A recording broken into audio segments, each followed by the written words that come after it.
Un peu de culture dans ce journal, Mémoire spirituelle, l'homme et son peuple, la marche vers sa destinée. C'est le titre de l'ouvrage de l'auteur congolais Hubert Mampouya, présenté et dédicacé hier à Brazzaville. L'ouvrage passe en revue l'histoire du Congo, bénéficiant de l'intervention divine. L'auteur, à travers des prophéties reçues de Dieu, présente le président Denis Sassou Nguesso comme le leader des peuples choisis, par Dieu pour conduire le Congo vers la prospérité. Auguste Bonazebi et Odvaris Dabira nous en parlent dans ce reportage.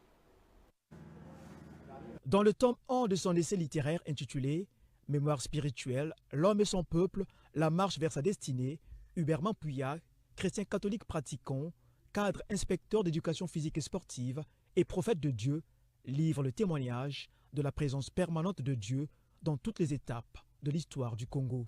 Dans cet ouvrage de 361 pages paru aux éditions Edilivre, ce sont près de 60 années de l'histoire du Congo qui sont passées en revue du premier président Abbé Fulbert Youlou à l'actuel président Denis Sassou Nguesso. À travers des prophéties reçues de Dieu, le président Denis Sassou Nguesso est présenté par l'auteur comme leader des peuples choisis par Dieu pour diriger le Congo. M. Denis Sassou Nguesso, leader des peuples, c'est une inspiration divine. Et selon toutes les prophéties reçues à son nom, c'est un témoignage que je porte.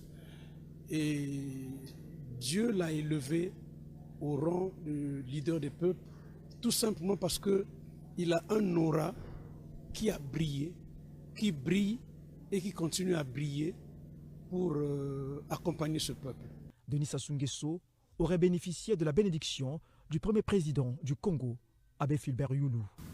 Voici ce qu'aurait déclaré l'abbé Fulbert Youlou sur Denis Sassou Nguesso.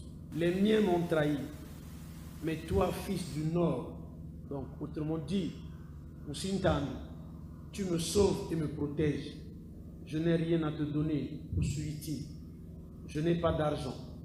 L'argent est resté au trésor, fin de citation. Mets-toi à genoux. Je te bénis. Les jours viendront, tu commanderas ce pays.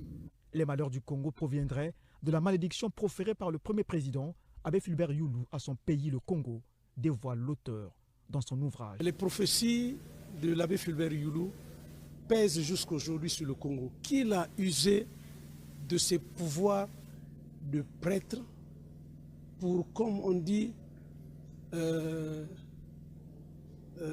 punir ce peuple. À cette fin, l'auteur préconise une démarche à entreprendre tant par le peuple congolais que par les politiques pour se défaire de ces malédictions.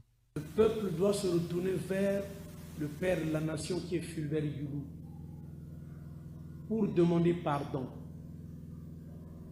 Et lui, à son tour, demandera pardon à l'Éternel.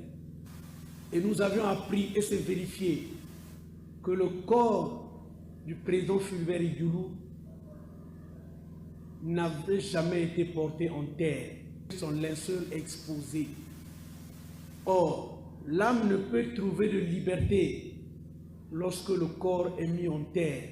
Il faut organiser une démarche pour que cela soit fait. Au cours de cette cérémonie de présentation de l'ouvrage, des témoignages ont confirmé les prophéties données de la part de Dieu par l'auteur de l'ouvrage sur le Congo.